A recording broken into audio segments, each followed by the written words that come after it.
زمانہ جاہلیت میں عربوں کا عقیدہ تھا کہ سورج یا چاند کو اسی وقت گرہن لگتا ہے جب کوئی اہم شخصیت پیدا ہو یا وفات پائے یا دنیا میں کوئی اہم واقعہ رونما ہو۔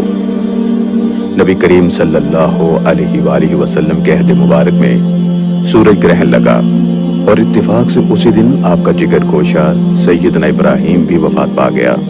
تو لوگ کہنے لگے ابراہیم کی وفات کی وجہ سے سورج کو گرہن لگا ہے۔ آپ صلی اللہ علیہ وسلم نے لوگوں کو نماز پڑھائی اور خطبہ ارشاد فرمایا۔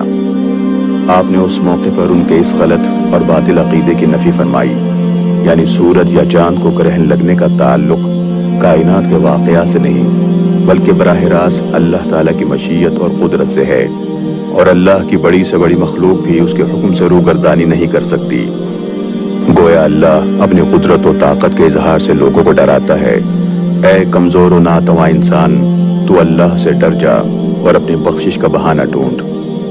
رسول اللہ صلی اللہ علیہ وسلم نے فرمایا، چاند اور سورج کا گرہن اللہ کی قدرت کی نشانیاں ہیں، کسی کے مرنے، جینے یا کسی اور وجہ سے نمودار نہیں ہوتی، بلکہ اللہ اپنے بندوں کو ڈرانے اور عبرت دلانے کے لیے ظاہر فرماتا ہے۔ اگر تم ایسی نشانیاں دیکھو تو جلد از جلد دعا، استغفار اور یاد الہی کی طرف رجوع کرو۔ اسے امام بخاری نے روایت کیا ہے۔ لہذا سورج گرہن کی وجہ سے کسی حاملہ کے حمل یا دودھ پلانے والی ماں کی صحت پر کچھ اثر نہیں پڑتا۔ یہ سب غیر اسلامی نظریات اور عقائد ہیں۔ ایک مسلمان کو اس سے بچنا چاہیے۔ نماز کا حکم۔ نمبر 1، سورج گرہن کے وقت نماز کسوف ادا کرنا سنت موقدہ ہے۔ نمبر 2، اسے مسجد میں باجماعت ادا کرنا مسنون ہے۔ نمبر 3، خواتین بھی اس میں شامل ہو سکتی ہیں۔ نمبر 4، امام جہر قرات کے ساتھ 2 طویل رکعتیں پڑھائے گا۔ رسول اللہ صلی اللہ علیہ وسلم نے فرمایا، سورج گرہن اور چاند گرہن کسی کے مرنے یا پیدا ہونے کی وجہ سے نہیں ہوتے، بلکہ یہ تو قدرت الہی کی 2 نشانیاں ہیں۔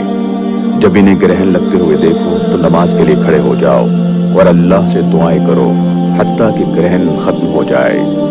اسے امام بخاری نے روایت کیا ہے۔ نماز کا اعلان۔ سورج یا چاند گرہن کے وقت نماز کا اعلان کرنا مسنون ہے، البتہ اس کے لیے اذان یا اقامت نہیں ہے۔ سیدنا عبداللہ بن عمرو سے روایت ہے کہ جب سورج گرہن لگا تو آپ صلی اللہ علیہ وسلم نے ایک شخص کو اعلان کرنے کا حکم فرمایا، الصلاۃ الجامعہ، نماز جمع کرنے والی ہے، تمہیں بلا رہی ہے، جمع ہو جاؤ۔ نماز کا وقت۔ نمبر 1، اس نماز کا وقت سورج یا چاند کو گرہن لگنے سے شروع ہوتا ہے اور گرہن ختم ہونے تک رہتا ہے۔ نمبر 2، اگر گرہن لگنے کی خبر کچھ تاخیر سے ملے تو خبر ملنے کے بعد نماز شروع کی جا سکتی ہے۔ نمبر 3، اگر گرہن ختم ہو جائے تو اس کا وقت ختم ہو جاتا ہے اور اس نماز کی قضا نہیں ہوتی۔ نمبر 4، اگر نماز کے دوران گرہن ختم ہو جائے تو نماز کو مختصر کر کے ختم کر سکتے ہیں، اور اگر گرہن طویل ہو تو نماز کو لمبی قرات، طویل سجدوں اور لمبے رکوع کے ساتھ طویل کیا جا سکتا ہے۔ نمبر 5، نبی کریم صلی اللہ علیہ وسلم نے گرہن کی طوالت کی وجہ سے ایک رکعت میں 2 یا 3 یا 5 رکوع بھی کیے ہیں۔ اسے امام مسلم نے روایت کیا ہے۔ نمبر 6، جو امام کے ساتھ دوسری رکعت میں ملے تو وہ مبینہ طریقے کے مطابق دوسری رکعت مکمل کر کے سلام پھیرے۔ سورج گرہن کی نماز کا طریقہ۔ نمبر 1، نماز کسوف کی 2 رکعت ہیں۔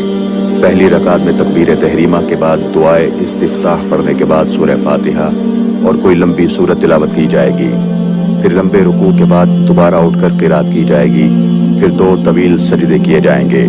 نمبر 2، اگلی رکعت بھی اسی طریقے پر مکمل کی جائے گی، ایک رکعت میں 2 یا 3 رکوع کیے جا سکتے ہیں۔ نمبر 3، رکوع کے بعد قومہ کرنے کے بجائے دوبارہ قرات شروع کر دینا ایک ہی رکعت کا تسلسل ہے، لہذا اس موقع پر نئے سرے سے فاتحہ دوبارہ پڑھنے کی ضرورت نہیں، اگر پڑھ لیں تو کوئی حرج بھی نہیں۔ سیدنا عبداللہ بن عباس رضی اللہ تعالیٰ عنہما سے روایت ہے کہ نبی رحمت صلی اللہ علیہ وسلم کے زمانے میں سورج گرہن ہوا، آپ نے باجماعت 2 رکعت نماز پڑھائی، آپ نے سورہ بقرہ جتنی لمبی تلاوت کے ساتھ لمبا قیام کیا، پھر لمبا رکوع کیا، پھر رکوع سے سر اٹھا کر دوبارہ طویل تلاوت کی اور لمبا قیام کیا جو پہلے قیام سے مختصر تھا، پھر پہلے رکوع سے کم لمبا رکوع کیا، پھر قوما کر کے 2 طویل سجدے کیے، پھر کھڑے ہو کر لمبا قیام کیا، پھر 2 رکوع کیے، پھر 2 سجدے کیے جو پہلی رکعت کے سجدوں سے مختصر تھے، اور پھر تشہد پڑھ کر سلام پھیرا۔ اسے امام بخاری نے روایت کیا ہے۔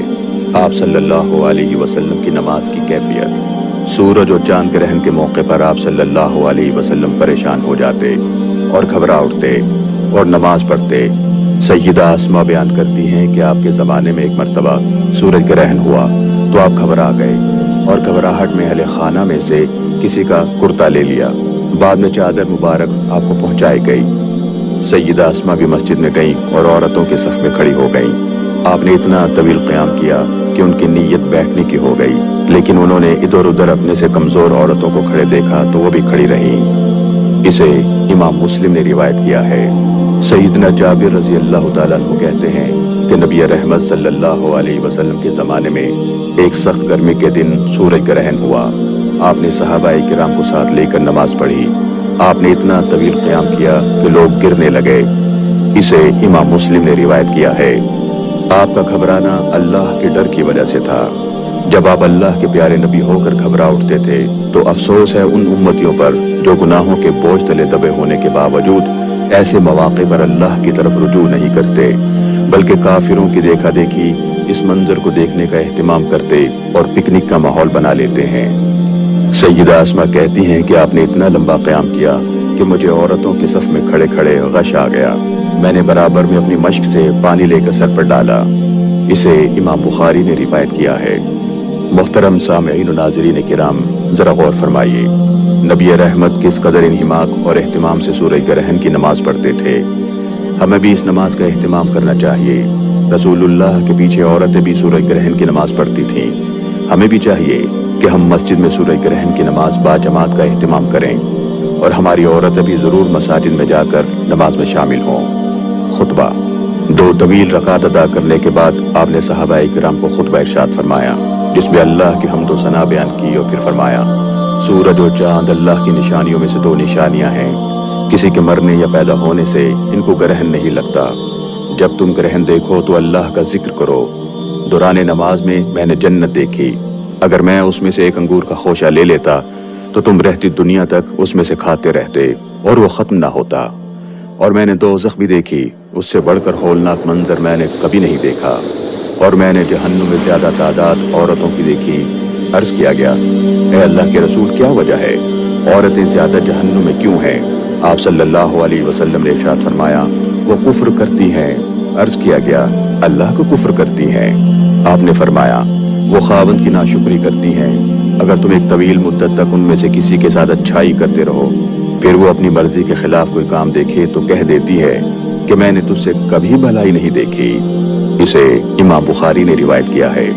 اس سے معلوم ہوا کہ کسی محسن کے احسان فراموشی گناہ کبیرہ ہے۔ خواتین کو اپنے خاوند کے احسانات کا شکر گزار ہونا چاہیے اور اس کی فرما برداری کے ذریعے اللہ رب العزت کی رضا حاصل کرنے کی کوشش کرنی چاہیے۔ نیز جب کسی بندے کے احسان فراموشی گناہ کبیرہ ہے تو خالق حقیقی کے احسان فراموشی کس قدر عظیم گناہ ہے اور خطرناک جرم ہے۔ اللہ ہم سب کو ہدایت دے، آمین۔